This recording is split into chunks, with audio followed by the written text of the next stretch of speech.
umaze amasaha 4 utavugishije umukenyezi wawe ku telefone acazima. Ni ukuvuga ibatiri yabo imara amasaha +4.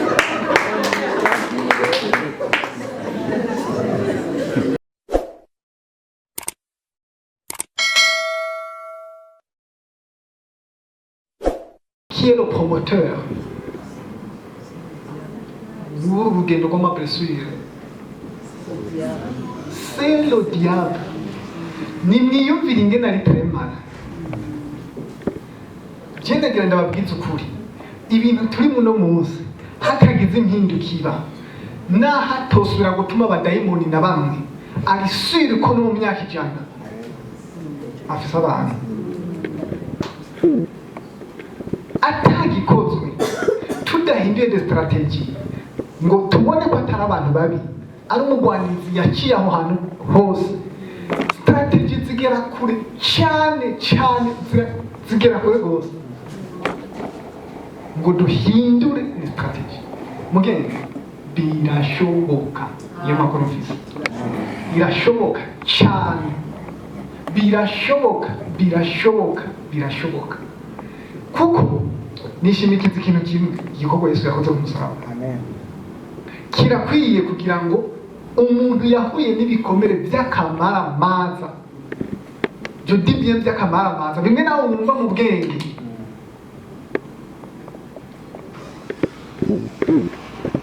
ukabura iyo bikwiza. Muri iki gihugu ni abana bangahe bahari batazi basone ba nyina? Sibenshi. Nubibaza ko pakuru ubuzima bwabo yagenze gute.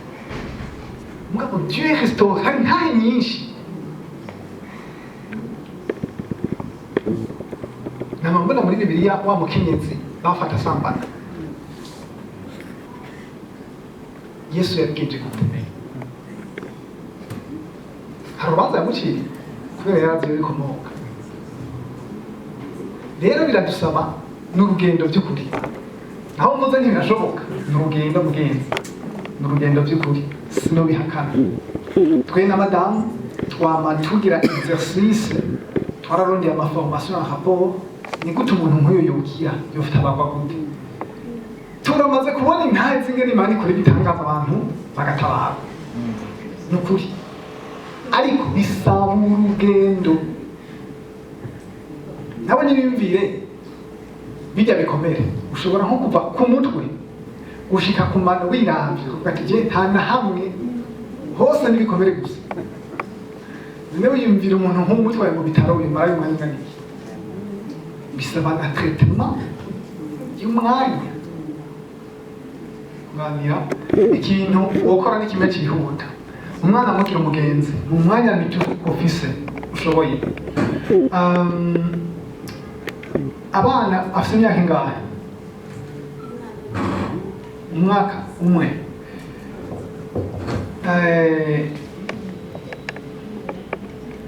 Ugende wige kuba nkawe, kumanuka ku myaka yiwe,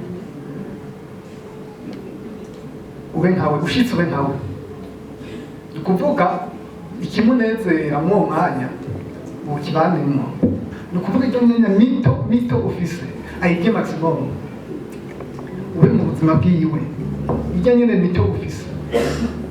Kandi hari ikintu uzokora kenshi gashoboka, ni exercice uzogenda uyikore kenshi gashoboka. Kuwo mwaka nyine afise n'amezi 3 arumva neza, aratahura neza, ugende mubwire usabe imbabazi, derure neza uko uvyumva mu mutima nk'uko uri kubwira umuntu akuze. Arabyumva neza cyane, ça se fixe bien. Hejuru y'ivyo usenga Imana. Ego kuko cyo kirahambaye. Icyo tutaronse ntituzogitanga. Ntazokura, ntazojya mu rugo. Iyo carence afise ahazobagiye azotanga iki. Bisaba ko uyu mwanya icyo ndiko ndakubwira ni kuzuza icyo bita réservoir affectif yiwe.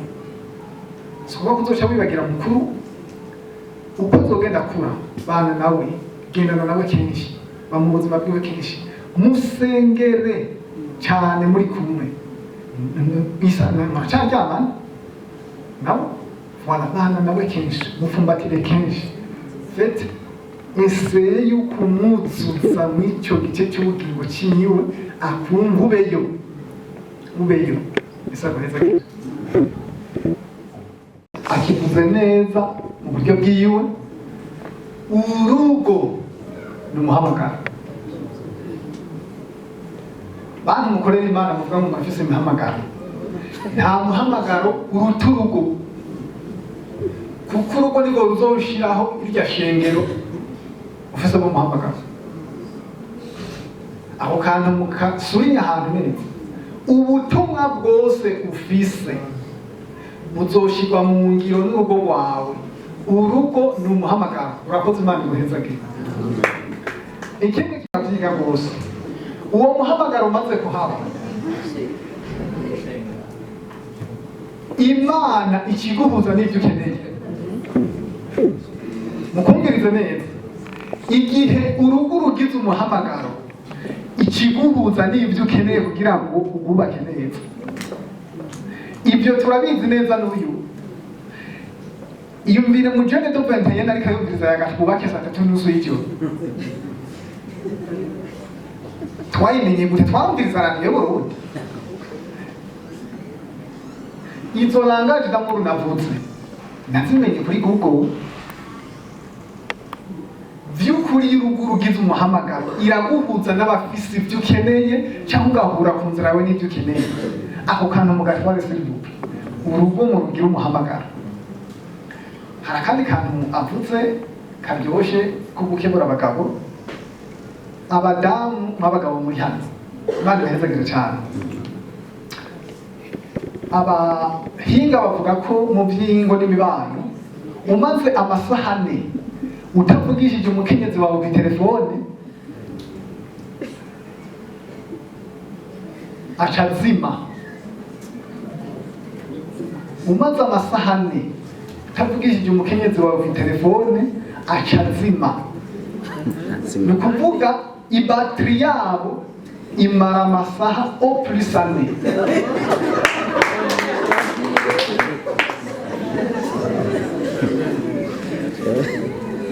murampinyuza ugarutse kumuvugisha après 4 heures urinda gushitura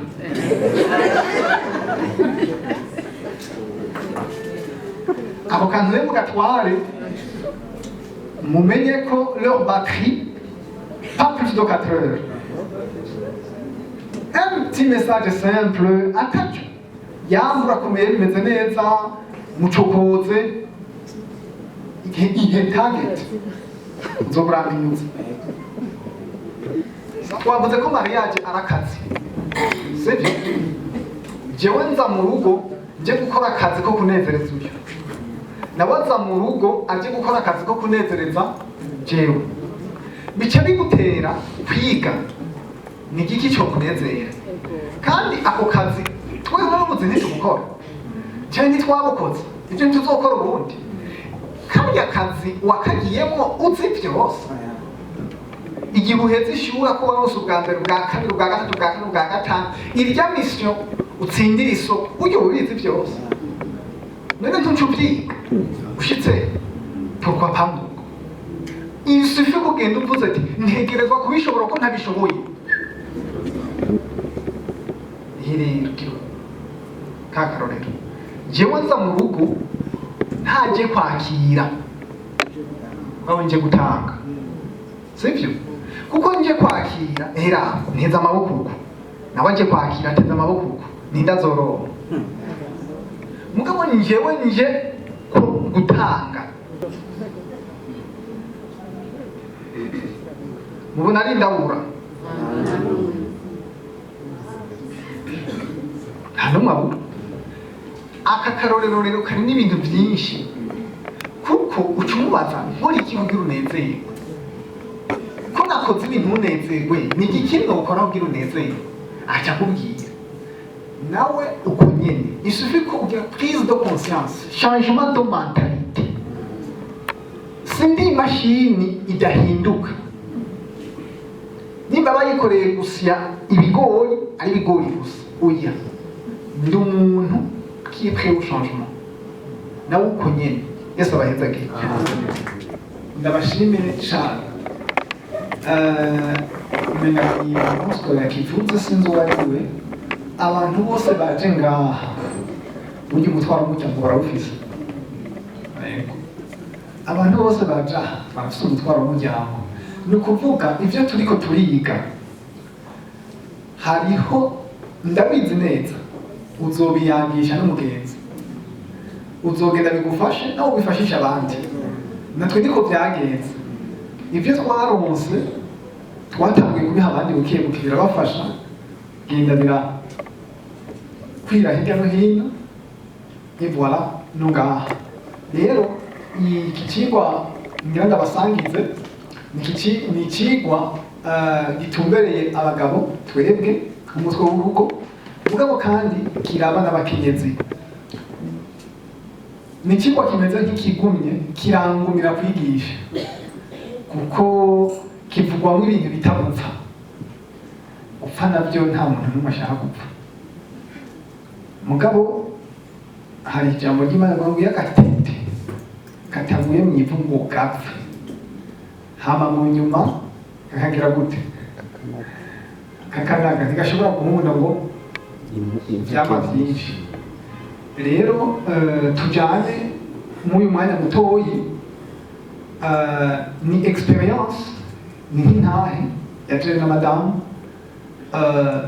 iza kubafasha cyane cyane ku majambo abiri akunda kudusekanya. Abanyefeso 5:22 na 25. Bagabo mukunda abagore banyu. Hari igihe tuba tugarukiriza ngaho, aca haza bagore mugambirukira abagabo banyu muri vyose. Reka rero tuyarabe tuyavugane ko tuzogira commentaire. Murakoze. Duhere ngaha. Bagabo mukunda abagore banyu nkuko Kristo nawe yakunze ishengero akaryigura. Suko handitse. Sawa. Mbega rino jambo ni igisabo cyangwa ni itegeko? Ni itegeko. Murakoze. Mbega mu bagabo bubatse hoba harimo uwo Imana yahawe uburenganzira bwo kutakira mu ngiro? Nta n'umwe? Okay. Nta n'umwe ni twese nta n'umwe avuyemo. None iryo jambo risobanura iki? Nkuko Kristo yakunze ishengero akaryigura. Kwigura yari gupfa. Siko biri? None mugabo umugore wawe waramupfiriye? Icyo kibazo umva ngo tubakunde tubapfire nkuko Kristo yapfiriye ishengero.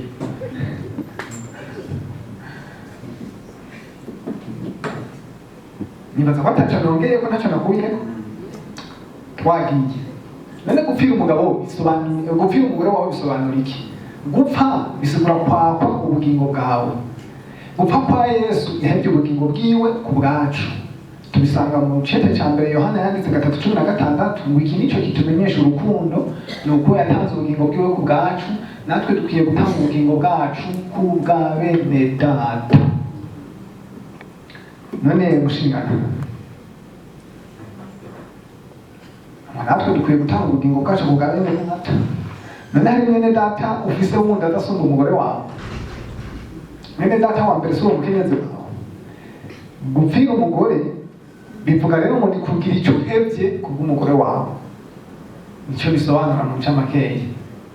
Nk'uko Yesu yahevye icubahiro ciwe akaza kuducungura. Mwandi majambo aba banyefeso 5:25 dushobora kuhavuga ngo bagabo mugira icyo uhevye nk'uko Kristo yahevye icubahiro ciwe akaza mw'isi. Niko gukunda kukuri umugabo ahamagarirwa gukunda umugore wiwe. Niko kuba umutwe w'urugo nkuko Kristo nawe ari umutwe w'ishengero.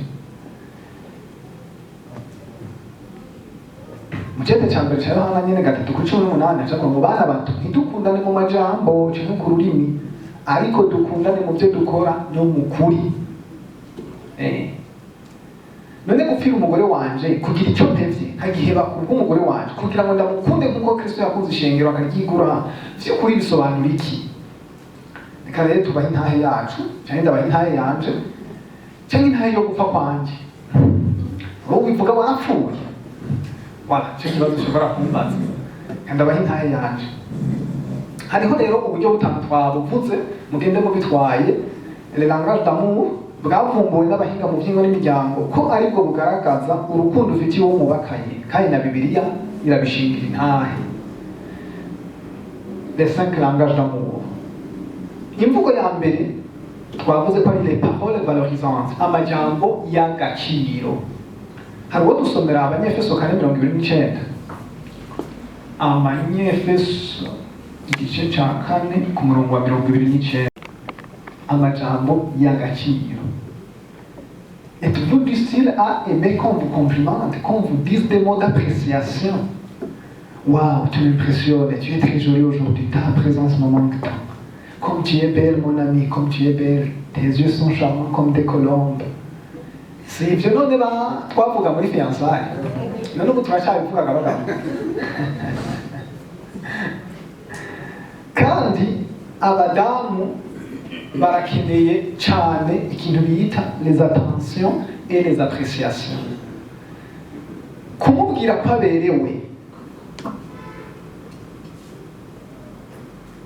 ntubivuga rimwe, hariho wigeze kutubwira ati none narayigutse, nje nayigutse, kandi ndayimushikaniye arayipima arayambara n'umunsi wa ndamubwira ko aberewe. None indi minsi yose nzoguma yambara nzoguma ndamubwira ko aberewe.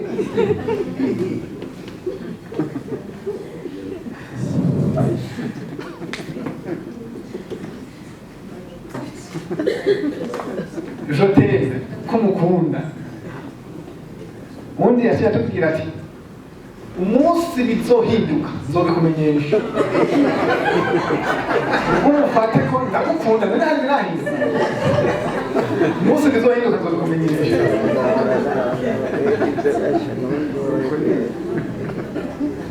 Barakeneye les compliments, appréciation, attention.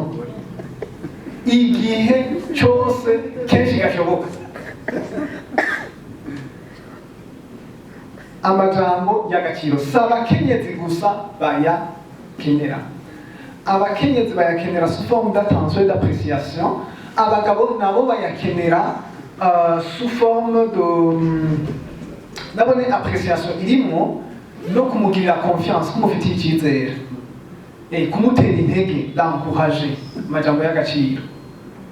Wow, iki kintu wakoze n'ukuri umugambi wiyumviriye, naho wowe ufise icyo ukosora ukabanza kumutera intege. Amajambo y'agaciro ngira turabitahuye. Ni imvugo rero y'urukundo. Abantu ubabwiye amajambo y'agaciro biruta kumuzanira un cadeau ya bazin riche. Simple je t'aime, uraberewe, ikaba iruta bazin riche. None utabizi umva ko tuzokora ibyo. Tugende ku ya kabiri, les services rendus, gufasha ibikorwa. Nitwiko turahasoma ni inkuru muzi ya Mariya na Marita. Harya les services rendus. Ninde yashatse kuguma ku birenge vya Yesu? Mariya. Wagiye kurondera ninde? Bajya abantu ubitegereje muri iyo histoire yabo, ucubona ko Mariya icyamugaragariza urukundo yari mu mando karite, kwicara ku birenge vya Yesu. We yaragize ubwenge aja kwironderera guhaza uko yumva akeneye muri we. Hama Marita nawe icyamugaragariza urukundo yari service rendu. Bigaragazwa nuko yagiye kubwira Yesu ngo mubaze ntabwo nibamaye ko ndiko ndacumukura ngo mfashe. Harya ari wawe akubwira ngo mfashe, zo harabe ko ikimugaragariza urukundo atari gufasha udukorwa. Service rendu. Ashobora kuba umugabo, ashobora kuba umukenyezi. Ni ukuvuga agukorera ikintu, akakugororera impuzu, akaguhanagurira ikirato, ugasanga yashashe, bikwinjiza mu yindi si. umva bikugaragariza ko yakwiyumviriye ko agukunda by'ukuri. Hariho abantu bari muri kuvuga ururimi bavuga urukundo arumwe. Aha nibaza ko tuza turatambuka ntihagire n'umwe aza kuva ngaha atarumenye ugwiwe atarubonye utararutse kandi abonye na rwa mugenzi we. Kandi aha rero ntibyoroshe bajya abantu twababwiye twigeze kujya kwigisha Ingozi twakimaze ko amasaha atanu kubera twagize pratique ndende. Muga dusubiyeyo bugira kandi tugira evaluation kubera turi nk'umuryango bari très sincère, twasanze plus de 90% bihaye amanota, wihaye menshi ya 2 ku 10 la mise en pratique. Kumva ni kimwe gukora n'ikindi. Yagiye hehe mu yadusaba gukora yagiye ntacyo ariko icyo yavuze mu cyumba.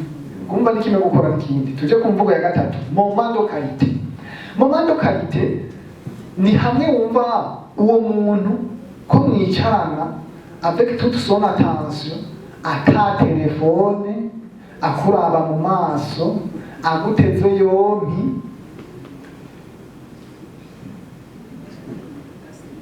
main dans la main, tête à tête au restaurant. Et abantu bari muri numvise ko sinafashe izina ryiwe mugabo yatubwiye ko madamu wiwe akeneye moment de qualité. Hama huye n'umusange nawe yama ariko arakomunika umwanya mwinshi utusanga mu umwanya w'iki telefone. Iyo ntaba ari moment de qualité.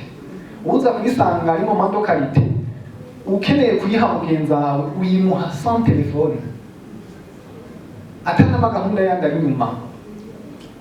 Ariko n'umwanya muto bashobora kuguvyanza mu moment de qualité. Ushobora guca hakorera ntiuzenje kukuraba umeze neza. Iyo ni moment de qualité umuhaye uhejeje kugaburira kuzuza reservoir affectif yiwe.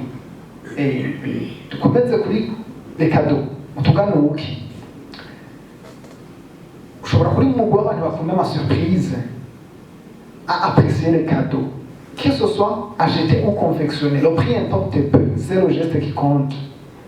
Ndavyibuka yuko naho ndavyiyumvira amashugwe muri rusange bavuga ngo badamu barakunda amashugwe mugabo burya ka general ashobora no gukunda abagabo guca biyumvira rero kwama umuzanira naje naho nkubita HS nkamuzanira amashugwe atavyo akeneye ndaza kuberekana ngaje damu yiwe nazana iryo shugwe haryohererwa umwanya mutoyi kera byabamaze kuvyibagira ugasuko atabakeneye utuganuke. Le prix importe peu. Ndibuka ko ishugwe ry'amafaranga nakoresheje ubundi munsi nari mvuye Ingozi ngeze Bugarama sinzi ngene niyumviriye mbona udushugwe kwibarabara ndakahanda gashira muri kofi yo muduga ndashitse kari mu kubuma karamuryoheye kurusha rimwe nakoresha amafaranga yahaswe ukabika iyo katumba nyeruka. Le prix importe peu. Le geste qui compte, c'est le geste qui compte. Contact physique. Kugenda mufatanya amaboko. Êtes-vous du style à aimer recevoir des étreintes, des baisers, des massages? Vous vous sentez considéré plus près de votre partenaire après les relations sexuelles? Pour les personnes dont le langage d'amour est le toucher physique, les marques d'affection et d'amour valent beaucoup plus qu'un simple je t'aime. Kumubwira ngo je t'aime umuntu ari mu mugwi uvuma mufata ukuboko. Umufashe ukuboko yumva ko ari ryo teme iruta y'umubwiye n'umuntu. Cyo isuzuma rero iraba. Umwe wese rero bubakanye afise langaje z'imbere y'izindi muri izo zose izindi zigakurikira. Hariho iyizi imbere y'izindi muri izo zitanu iwawe. Iyo ayikorewe avuga ati vy'ukuri ndakunzwe bihagije. Ego. Jewe zitonze uko. Contact physique, moment de qualité, parole valorisante, service rendu, les cadeaux. Madame nawe zitonze uko. Service rendu, moment de qualité, turayubiza ko cadeau, contact physique, na les paroles valorisantes. Rero ingene tutarabimenya ingene twabikora. Jewe ndamuha amakado. Nico niyumvira yuko kiza kumugaragariza urukundo. Murabone wewe iyo ziri ubugira gatatu. Kuvuga nawe imuzanira akayiryoherwa uwo mwanya. Jewe naba nibaza yuko nkoze ikintu cya hatari azoca muri list ataryohewe. Mugabo nta n'ibintu bitanu yahera. nawe murabe serivisi handi iyo ziri yakunda kundanda serivisi munavyara machi yamvugisha ururimi ntumva nanjye nkumvugisha ururimi atumva ntivyacamo ugasanga birashitse nkava nko ku rugendo yigoye yagiye gusuma agateka washika urushe agufungurire ni ukuvuga jewe nari nkeneye ko tuba kumwe kuko wumva nta muntu yogukora ko mutari kumwe abona ko nabo modoka teje nikurikira yewe nkaca ntangura gusinzira ntabiriye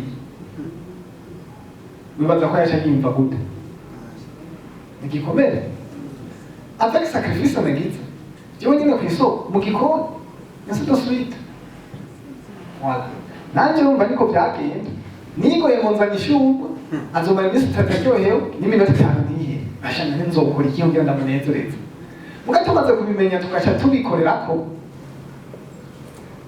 ndibuka ko umunsi wa mbere twavuze ati none ko n'ibindi bitagenze neza reka dukorere kuri ibi navyo turahana ndibuka ko umunsi wa mbere tubishira mu ngiro kuja mu gikoni yaciye aza arankura ibirato aramusa mu kirenge umenga ndoze mw'ijoro n'amaguru mikuru kubera iki anganirije mu rurimi numva ntahura nawe umunsi umwe ca nditora haguca gukoresha amakado ca ndataha hakiri kare aca asanga nakorofye icumba nagishashe ukundi ya minsi 3 narondera naronse indwi yose kubera iki nakoze namwumva namuvugishije ivyo atahura yumva turakomeza nkuko mwabibonye rero madamu wanje kimugaragariza ko ndamukunda vy'ukuri ndesera bisanje ibindi bigakurikira aha rero ni urugendo rwo gupfa ruhera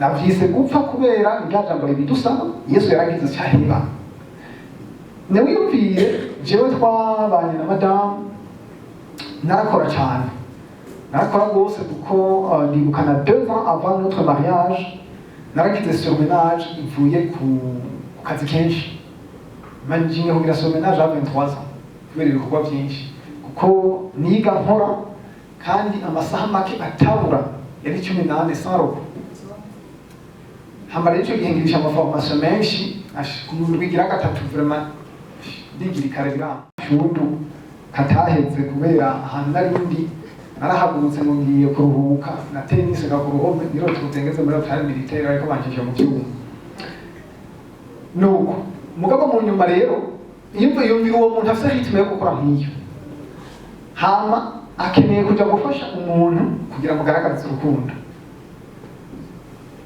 yumvire nawe ibikorwa byose byo muhira kurera abana gutegura impuzu z'umugabo gutegura impuzu z'abana gupfunza abana Jesu yabakoze kwangirira bya bindi byose abagore bagije mu rugo akeneye ko nza ndamusangamo nkamufasha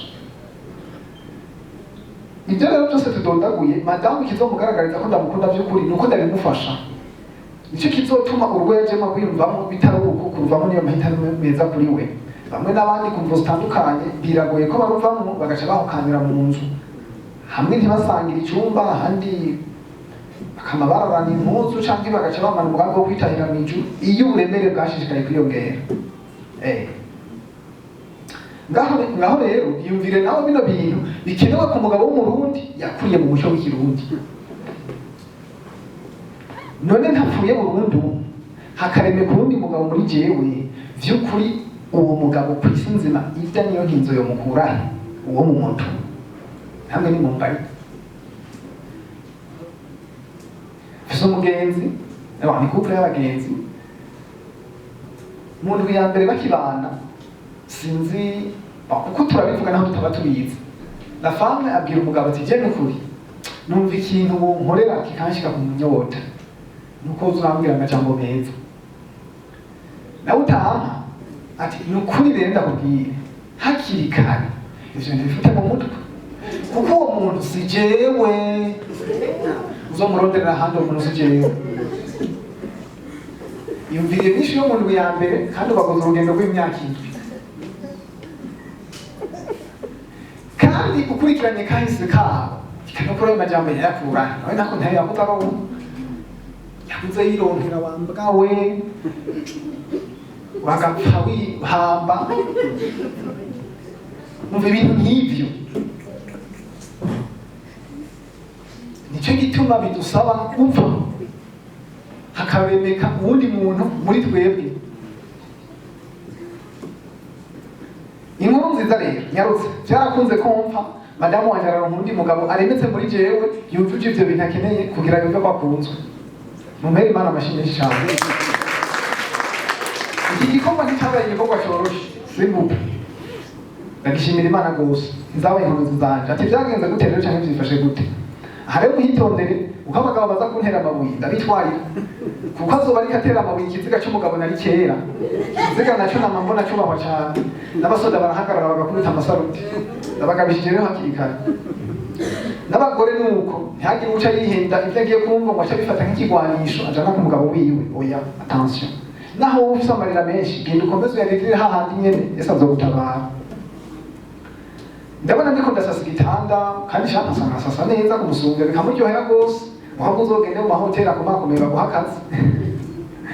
Voilà, ndabona ndiko ndakoropa inzu, ndabona ndiko ndakora douche toilette, ndibona ndiko ndagorora impuzu ziwanje ndamutegurira na wiwe, ndibuka ndiko ndamuherekeza mu isoko gusuma kenshi kabaho.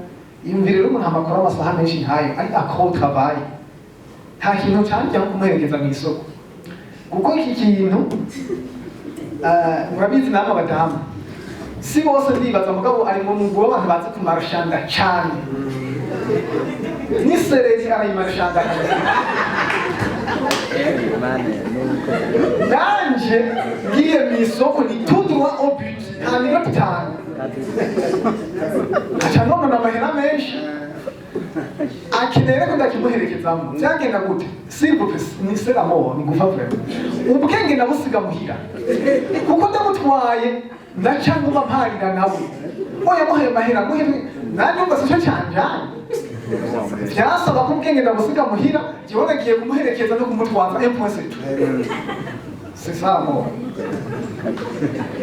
ndabona yibungenze niki ngene gosese iwe yevori wanka mwitwaririka wa mwanya nkamurondera kumuba hafi. Ndabona niko ndamukurikirana ahogeza aho tuja kwa muganga iseri espace de moins 5 minutes umva nkigira umuganga kuri we. Ndabona ndiko ndamugirira amasomo aho bamugiriye physiotomie n'ibindi. Ndabona ndiko ndiga gutegura umwana mwoza nkamuhindura pampers ainsi de suite. Ndabona ndiko ndaja kumufasha kuvuza umwana guherekeza nkamuterura ainsi de suite. Ndibona namusa amafaranga nkazana ibyo bugabo nkashira ku ruhande ibyo nimviriye dukore gute ihiraba ngibi. Ivyo byose ntavyo nari mfise nivyo nize menye yitamperama yiwe. Nuko rero ni mumbwiye umugabo yokora ibyo bintu byose atapfuye w'umurundi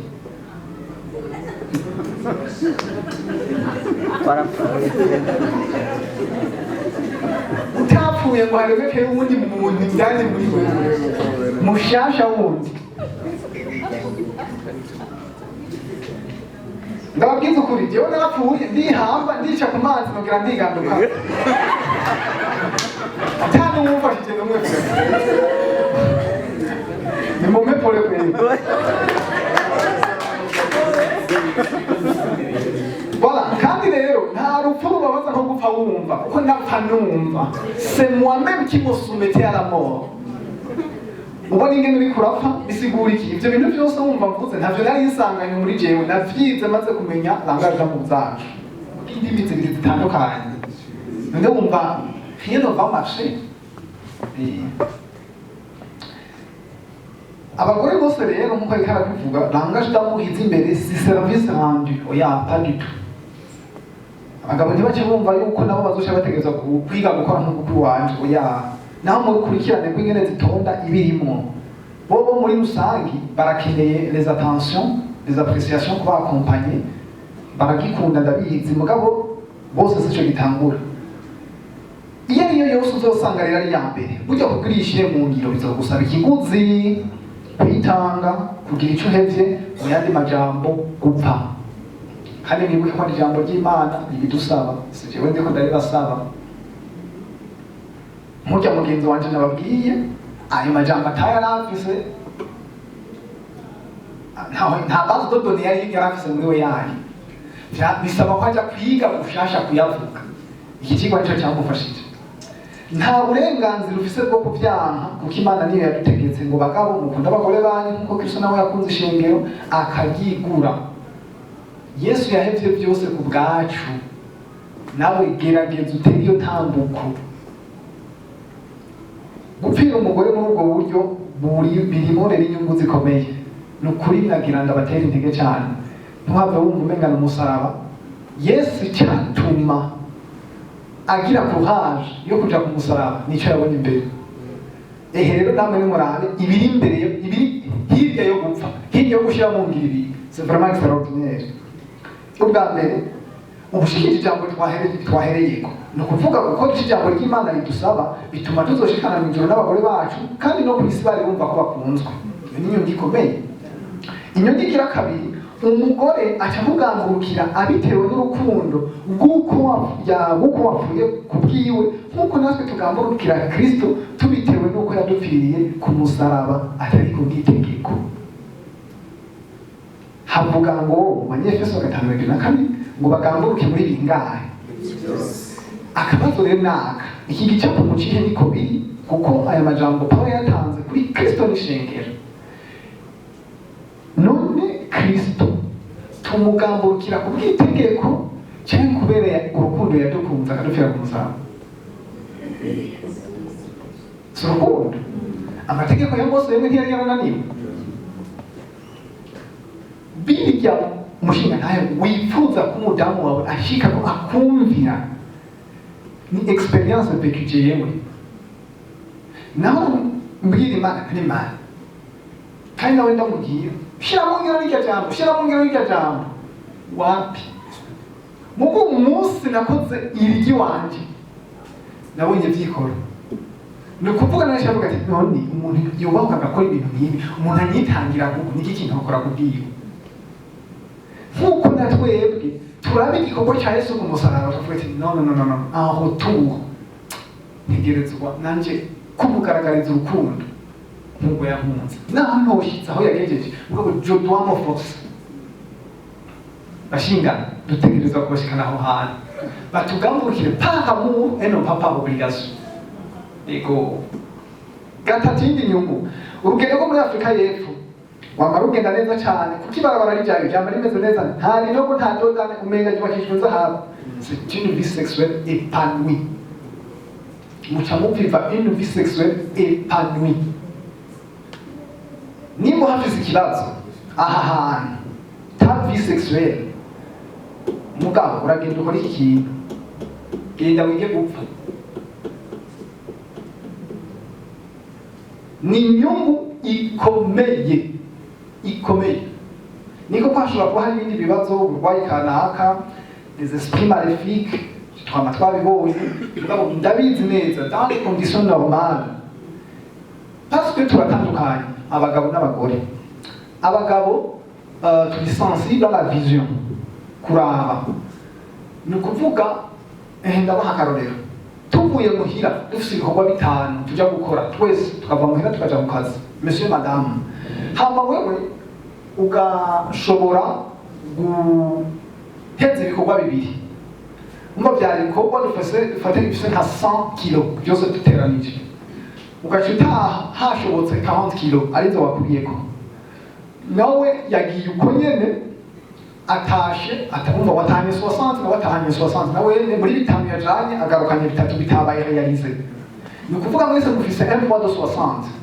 Abagabo kugira ngo twumve ko turemurukiwe dukeneye kwinjira dans la sexualité. Mugabo abadamu bo ikibaruhura ce n'est pas la sexualité.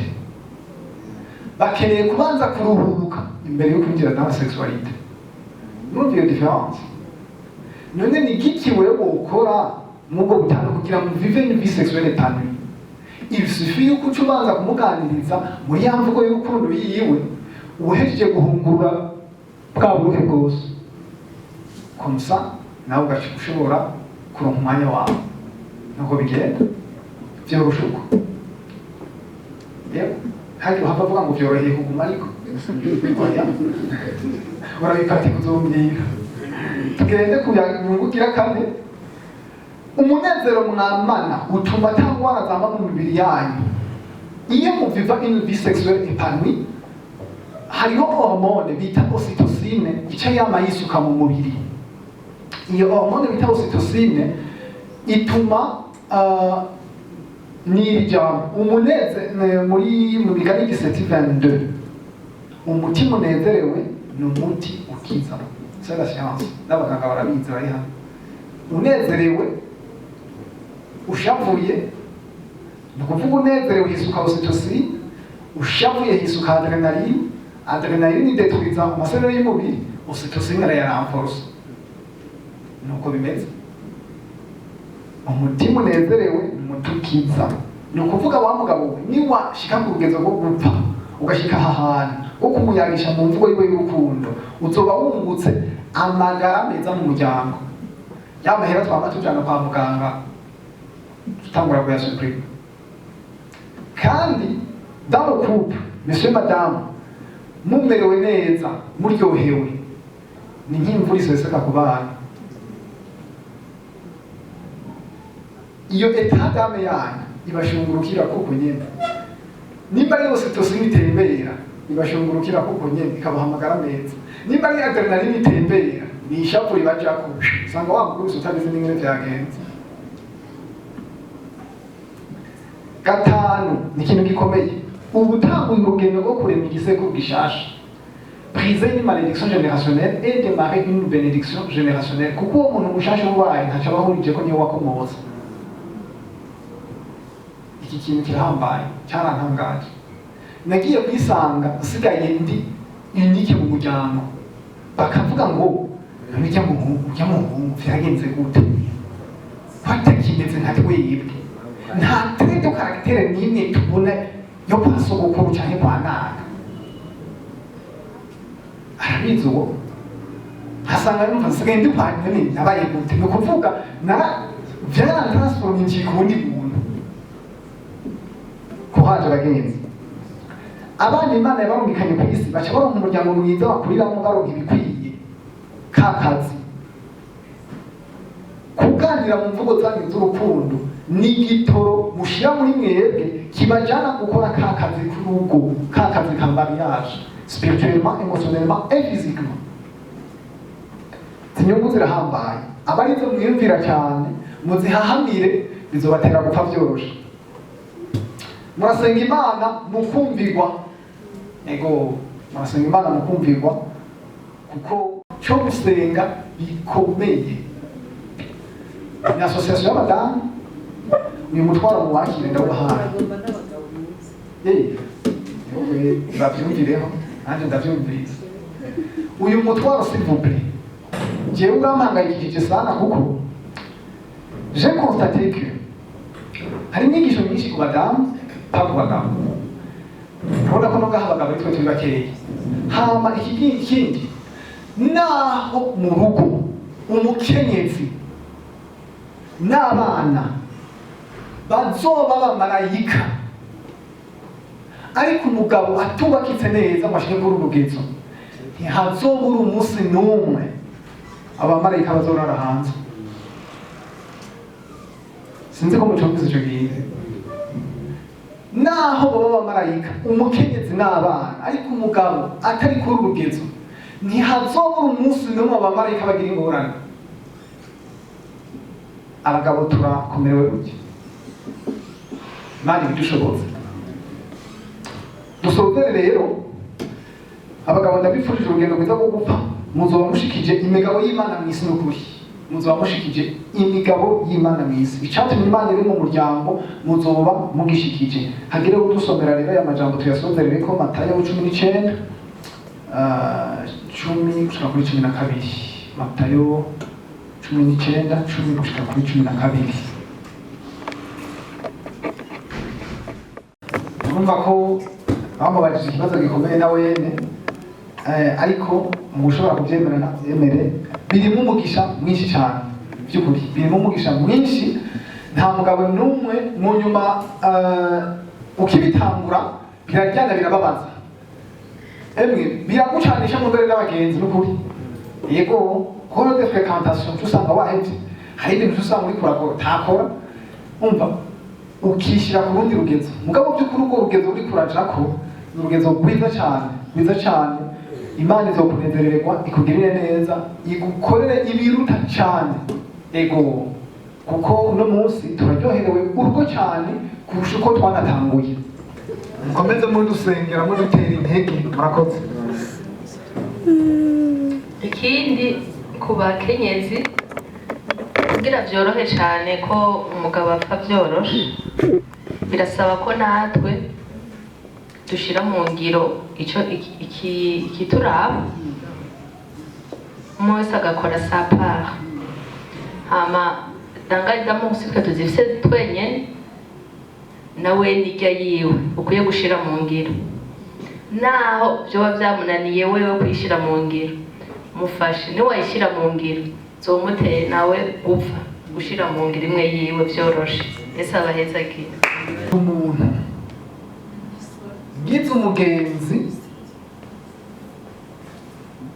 ni ukuvuga réservoir affectif yacu ni ukuvuga ame yacu akeneye gufungura urya mwanya ni ukuvuga rero niyaronka umuntu amuha umwanya yari akeneye aca yinjira mu buzima bwiwe byoroshe niko bimeze ndanabigire ko niho hakomoka no kurenga ibigo cyane kuko umuntu usanga aje kukubera inyishu y'ikibazo kinini ufise umwanya munini agaca yinjira mu buzima bwawe uko facile kaba byoroshe iyo umuntu ataronka ingene igice cy'ubugingo ciwe gifungura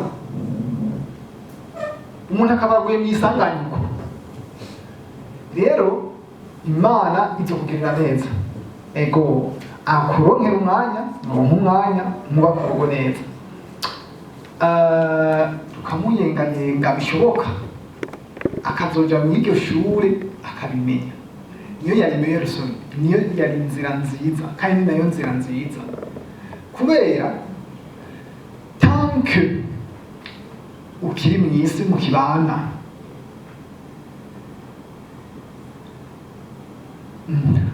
ikibanza arimo naho abagenzi boyaguha naho woyiha abikoze biba bifise dogere nini bikora ku mutima wawe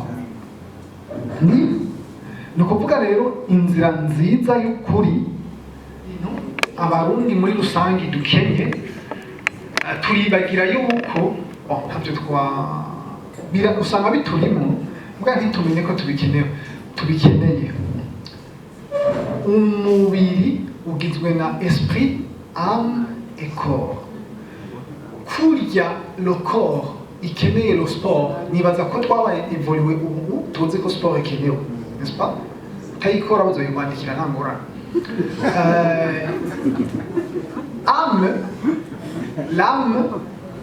l'âme irakeneye les moments de détente kuko l'âme kwiyumvira kwiga uri kuriyumvira harya hakora âme iyi centre de raisonnement ni ukuvuga pour rafraîchir inkomezi zawe zagiye au niveau bas nk'akarorero kuraba umupira ashobora kuba aricyo kintu yumva kimugarurira le moral naho tubikunda umva ko yagize ubwenge naho byo bimujyana mu kibi n'akarorero burya umuntu kumukura ahantu ubona ko ari habi naho ubona ko ari habi